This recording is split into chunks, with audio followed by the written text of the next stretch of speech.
Bonsoir à tous, merci d'être au rendez-vous pour une nouvelle édition sur Monaco Info. Parmi les faits marquants du jour, nous reviendrons sur la cérémonie de passation de commandement du corps des sapeurs-pompiers de Monaco. Elle a eu lieu ce matin dans la cour d'honneur du Palais Princier. Le commandant Maxime Ivrard, nouveau chef de corps des sapeurs-pompiers, sera notre invité en plateau dans quelques instants. Paris 2024, c'est déjà dans 3 ans. Pour célébrer les Jeux Olympiques en France, le comité d'organisation a lancé la tournée des drapeaux olympiques et elle vient de faire étape à Cap d'Aille. Première réussie pour le théâtre Princesse Grace, la pièce La Souricière d'Agatha Christie a lancé dignement la saison du TPG, nous y étions. Et puis nous vous en dirons plus sur l'expédition Thalas qui vient de prendre son départ depuis Monaco, une aventure familiale à la découverte des océans. Je vous le disais en titre, la cérémonie de passation de commandement du corps des sapeurs-pompiers a eu lieu aujourd'hui au Palais Princier en présence du prince Albert II et de la princesse de Hanovre. Plusieurs temps forts ont rythmé cette cérémonie sur lesquels revient Sandrine Nègre, image signée Alexandra Marangoni, Horatio Gagino et Sylvain Péroumal. La cérémonie est solennelle. Au cœur de la cour d'honneur, place tout d'abord aux honneurs militaires à l'étendard du prince et au prince Albert II lui-même. Le souverain qui préside cette passation de commandement du corps des sapeurs-pompiers effectue ensuite la revue des troupes avant la passation de commandement.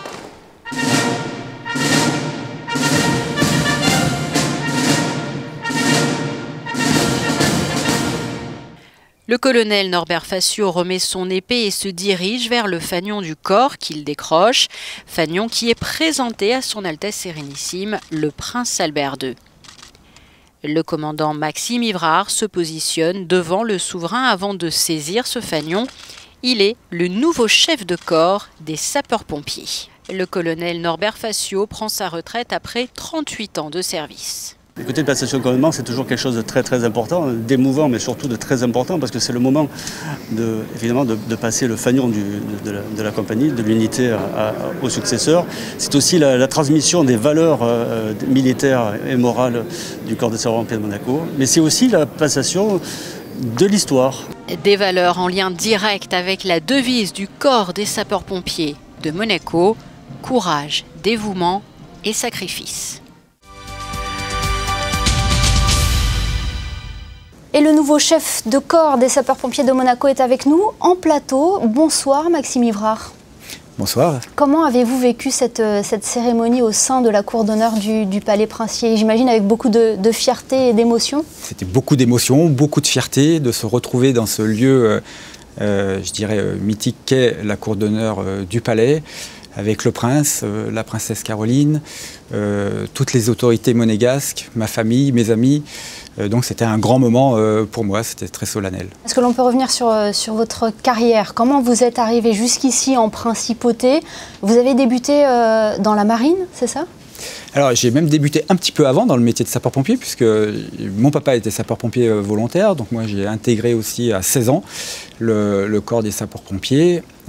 Et puis après, rapidement, j'ai su que ça allait être mon métier. Puis après mes 3 ans d'école d'ingénieur, je suis retourné faire mon service militaire, puisque c'était encore obligatoire à ce moment-là. Donc je suis retourné à Marseille et j'ai intégré le bataillon de marins-pompiers de Marseille. Et en gros, j'y ai fait une carrière de quasiment 20 ans.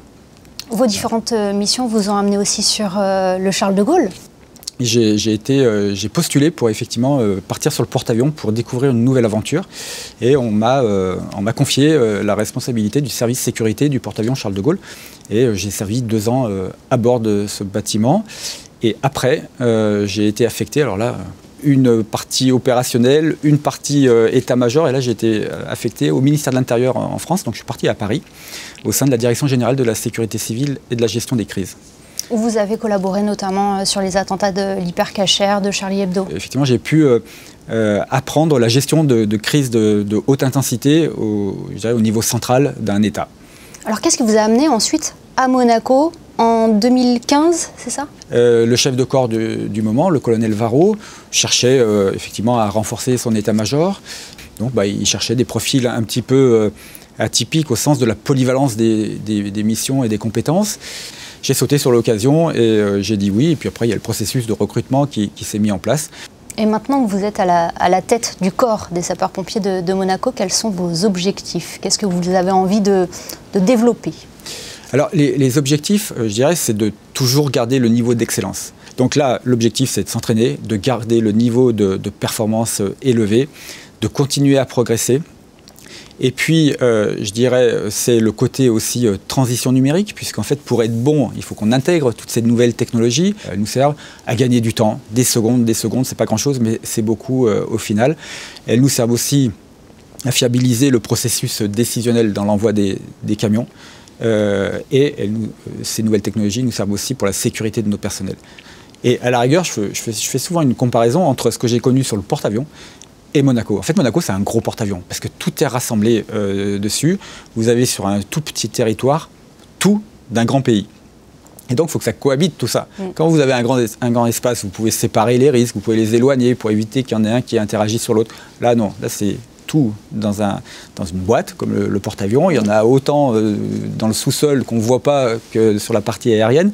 Et tout doit cohabiter. Et pourquoi ça marche? Parce qu'il y a des règles. Eh bien, merci beaucoup d'avoir été notre invité aujourd'hui à l'occasion de cette prise de fonction officielle. Merci infiniment, Maxime Irard. Merci à vous.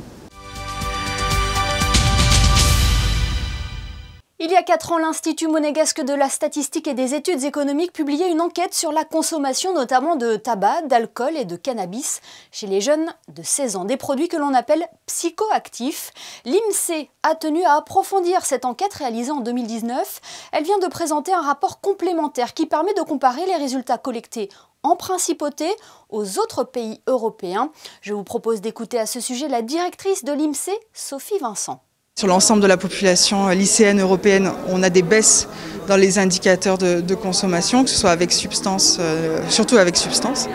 Mais Monaco, sur les 16 ans, reste largement au-dessus de la moyenne européenne sur plusieurs produits, au premier titre desquels la e-cigarette, mais également sur le cannabis, sur certains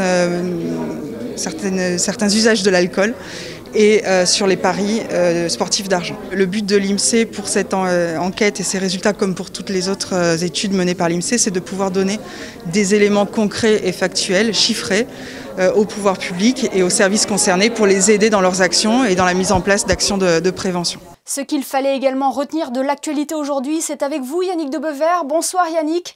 Après l'hommage rendu aux victimes le week-end dernier, la Principauté poursuit son engagement auprès des vallées sinistrées par la tempête Alex. Oui Émilie, bonsoir à toutes et à tous. Après l'aide directe apportée dans les jours qui ont suivi la catastrophe, le gouvernement princier décide aujourd'hui d'apporter un soutien financier important aux vallées sinistrées. 1 million d'euros seront débloqués pour la Roya, la Vésubie et la Tinée. C'est le résultat d'une convention signée entre le gouvernement et la Fondation du patrimoine qui œuvre pour la reconstruction des communes sinistrées. Yannick, vous nous proposez ce soir de découvrir le mini-pavillon Monaco qui propose une connexion avec celui de l'exposition universelle de Dubaï. Il est surnommé le petit frère du pavillon monégasque à l'exposition universelle de Dubaï. Sur le quai Albert Ier, ce mini-pavillon a été inauguré aujourd'hui en présence du prince souverain.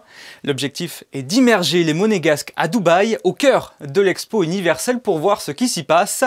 Ce voyage digital proposé grâce à la technologie de la réalité virtuelle sera disponible sur le port Hercule jusqu'en mars 2022. Et nous y reviendrons plus en détail dans notre édition de demain à l'occasion de son inauguration. Un dernier mot sur ce succès pour la pièce éditée à l'occasion des 10 ans de mariage du prince Albert II et de la princesse Charlène. Yannick. 15 000 pièces de 2 € ont été tirées par la monnaie de Paris et mises en vente ce mercredi par le musée des timbres et des monnaies de Monaco. En quelques heures seulement, toutes les pièces ont été vendues. Sur l'objet de collection sont gravés les portraits du prince souverain et de la princesse avec l'inscription « 2011 mariage princier 2021 ». Nul doute qu'après un tel succès, la valeur de la pièce vendue 120 € ne cessera d'augmenter année après année. Merci Yannick. Quelques mois après la clôture des Jeux Olympiques de Tokyo, les yeux sont déjà rivés sur la prochaine Olympiade qui se déroulera à Paris en 2024. Pour célébrer les Jeux en France, le comité d'organisation a lancé la tournée des drapeaux. Après la Mayenne, la Dordogne ou le Lot-et-Garonne, elle vient de faire étape dans les Alpes-Maritimes, à Cap d'Aille plus précisément. Charlotte Moreno et Alexandra Marangoni y étaient.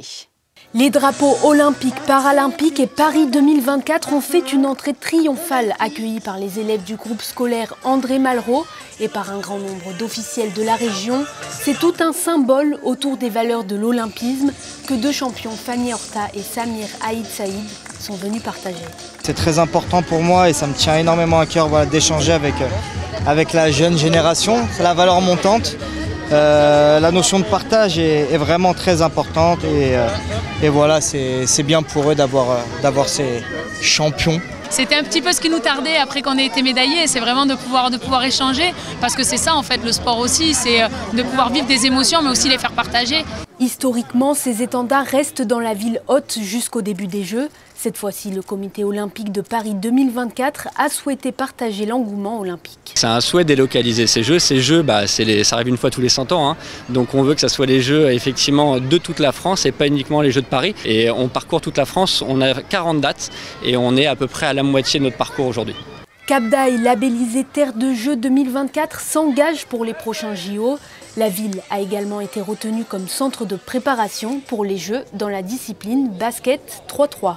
Le théâtre Princesse Grace était en fête pour le lancement de sa saison et quoi de mieux qu'un succès de la reine du suspense pour bien démarrer cette rentrée sur les planches. La souricière d'Agatha Christie, adaptée par Ladislas Szolla, a été présentée hier, pièce qui a connu un vif succès à Paris. Qu'en a-t-il été à Monaco? Alexandra Pagny et Sylvain Péroumal étaient dans la salle pour le constater. C'est un théâtre en fête qui attendait le public pour la première de la saison. Musiciens, scènes de crime, un photocall pour se plonger dans l'ambiance british des années 50 et des énigmes cachées sous certains sièges pour remporter des lots. Le public est immergé dans l'esprit de la campagne anglaise et semble bien se prêter au jeu de la souricière. Madame Barlow est partie de bonne heure. Je suppose qu'elle avait peur de la neige. Oh, mais quelle plaie, cette femme de ménage! Du coup, tu dois tout faire toute seule. Nous devons tout faire tout seuls. Ce huis clos se déroule dans la campagne anglaise en pleine tempête de neige, dans une pension de famille tout juste ouverte par les Ralston, qui accueille 5 pensionnaires. Un inspecteur vient alors leur annoncer qu'un assassin court dans la nature et qu'il se trouve parmi eux. Une pièce au destin hors du commun. La souricière a été écrite pour les 80 ans de la reine Mary et tient l'affiche à Londres depuis 1952 sans interruption. Écrite par la reine du crime Agatha Christie, aujourd'hui elle est considérée comme la plus mythique de son répertoire. L'ambiance, on peut dire qu'elle est plutôt british, qu'elle est plutôt dans les années 50, qu'elle est plutôt intime, à la maison, près du feu, en fait plutôt quelque chose de très réconfortant. Et au théâtre, s'il y a trop de réconfort, on s'ennuie, donc il faut qu'il y ait quelque chose qui vienne briser ce réconfort, et c'est ce qui va se passer. Comment allez-vous, Monsieur Rain? Vous savez, Madame Ralston, vous n'êtes pas du tout comme je vous imaginais. Oh. Je vous voyais en veuve d'un général de l'armée des Indes à la retraite. Brissi Léré joue Christopher Rain, un jeune architecte excentrique et touchant à la fois, que tout pourrait désigner comme le meurtrier, un rôle qui lui offre le Molière de la révélation masculine de l'année en 2020. Moi je l'aime beaucoup parce qu'on ne sait pas très bien ce qu'il fait là. Et tout le long, on se demande un peu qu'est-ce qu'il est venu faire dans cette maison d'hôte où les gens viennent se réfugier, viennent passer une nuit dans une escale pour un voyage et d'autres qui viennent se ressourcer, qui viennent chercher le calme parce qu'ils sont à Londres et il y a beaucoup de bruit. Lui, je ne veux pas trop en dévoiler, mais on ne sait pas grand-chose sur ce personnage et en fait, son mystère m'a énormément plu. On apprend plein de choses sur lui, sur sa vie et donc sur ses failles qui ont pu le mener jusqu'à ce manoir. Mais réellement, ce qu'il est venu faire, en fait, on n'en sait trop rien jusqu'à un petit moment. Et je crois que c'est ça qui m'a plu en particulier chez lui, chez Christopher. Le public est désormais lié par un lourd secret, gardé pour eux l'identité du coupable, un souhait mis par les comédiens à la fin de chaque pièce depuis 1952. Les Anglais ont réussi à tenir cette promesse depuis 27 500 représentations, sûrement la clé du secret de cette longévité hors norme. Une saison qui débute donc avec un accueil chaleureux du public et qui ravit l'équipe du théâtre Princesse Grace. La récente suppression de la jauge dans les salles a été un soulagement pour les prochaines pièces annoncées. La programmation est d'ailleurs assez vaste, comme nous l'explique le directeur du théâtre, Françoise Gamerdinger. Le fil conducteur du théâtre Princesse Grace, bien évidemment, c'est toujours le texte. Et puis après, bien évidemment, la qualité des jeux des acteurs. Mais cette année, on a voulu que ce soit une véritable explosion dans la programmation et pour que le public puisse retrouver cette salle, retrouver le spectacle vivant. Il faut être à l'affût, il faut s'intéresser, il faut partager avec le monde du spectacle qui se situe surtout sur la scène parisienne. Et puis le persuader de venir pour jouer en principauté. Nous n'avons pas grande difficulté pour leur donner rendez-vous dans ce joli écrin. Et puis c'est surtout de vouloir faire découvrir au public que le spectacle vivant continue, que les auteurs continuent d'écrire pour le théâtre, et ça c'est très important. Et nous avons également cette année de jeunes metteurs en scène qui nous présenteront leur travail. Voilà pour ce premier rendez-vous de la saison au théâtre Princesse Grace, une saison qui compte pas moins de 30 dates. Restons dans le domaine de la culture, mais musicale cette fois-ci. Son passage à The Voice il y a 4 ans n'était pas passé inaperçu. Guitare sur les genoux, Will Barber s'était démarqué des autres candidats. Il fait d'ailleurs partie de l'édition All Stars cette année.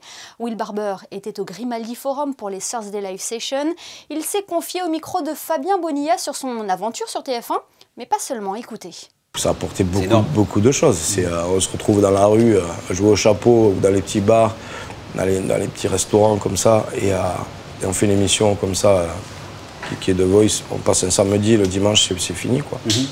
Moi je suis parti, j'ai voyagé un peu partout sur la planète, j'ai rencontré les plus grands, j'ai fait les premières parties des artistes que jamais j'aurais pu imaginer. Johnny Hallyday déjà, c'est quand même quelque chose, du Ben Harper, du Zucchero, du Kravitz. C'est des trucs complètement,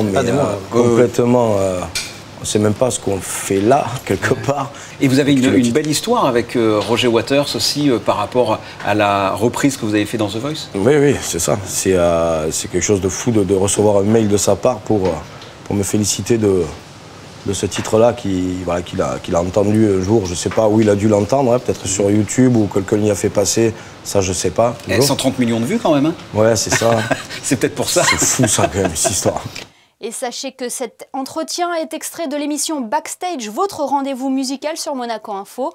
Le numéro consacré à Will Barber sera diffusé le 30 octobre prochain. En attendant, vous pourrez retrouver l'artiste demain sur TF1 dans The Voice All Stars. On passe à ces rendez-vous à noter également dans vos agendas. Le premier, Yannick, c'est Gaspard Proust qui se produira à l'espace Léo Ferré la semaine prochaine. L'humoriste français a choisi Monaco parmi les dernières dates de sa tournée interrompue par la crise sanitaire. Succès total pour son nouveau spectacle, le nom de son one-man show, puisque pendant 4 ans, il a joué à guichet fermé. Un humour très incisif que l'on pourrait qualifier de sombre, voire noir, mais surtout très brillant. Gaspard Proust se produira donc à l'espace Léo Ferré vendredi 15 octobre à 20h30 et des places sont encore disponibles. Autre événement, la grande braderie de la Croix-Rouge monégasque est de retour à Fontvieille. C'est un rendez-vous annuel très important en principauté, la grande braderie de la Croix-Rouge. Les vendredis 22 et samedi 23 octobre, la braderie caritative prendra place au sein de l'espace Fontvieille. L'événement est complètement gratuit et ne requiert pas de passe sanitaire. Chacun est donc libre de venir chiner des bonnes affaires. Et puis vous teniez à nous parler du concours international de bouquets, Yannick. Exactement, amateurs et professionnels concourront les samedis 16 et dimanche 17 septembre sur les terrasses du Casino de Monte-Carlo. C'est le 52e concours international de bouquets organisé par le Garden Club de Monaco. Le sujet de cette année sera l'art culinaire dans le monde. Les créateurs, répartis en plusieurs catégories, devront donc s'appuyer sur ce thème pour créer des bouquets originaux et significatifs.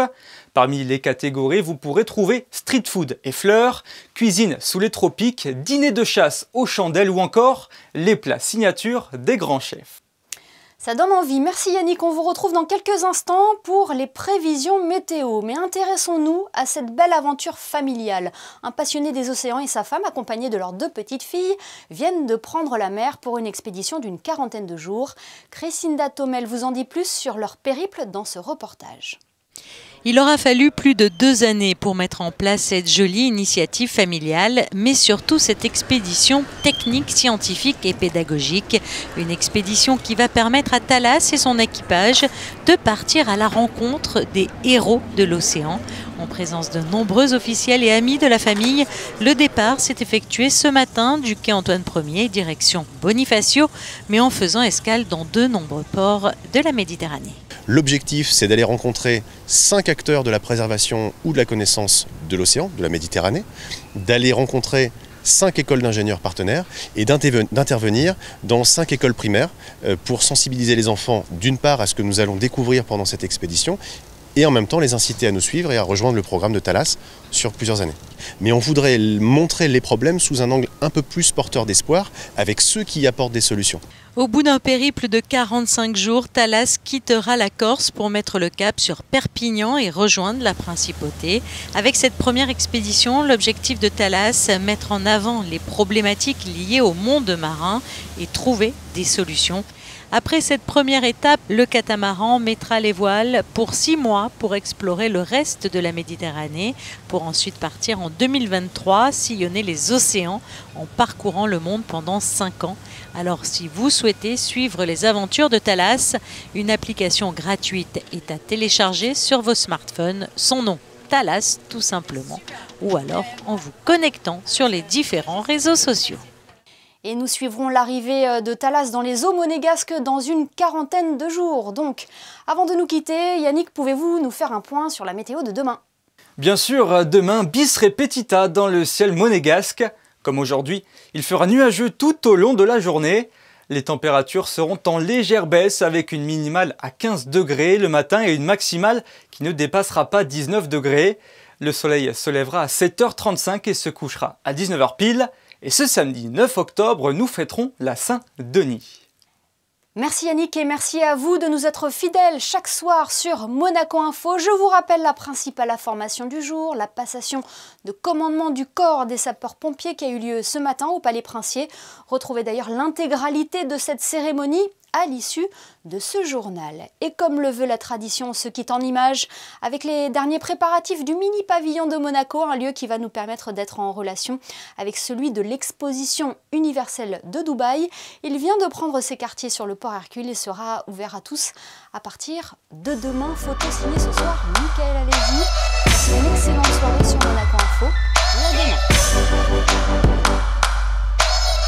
We'll be right back.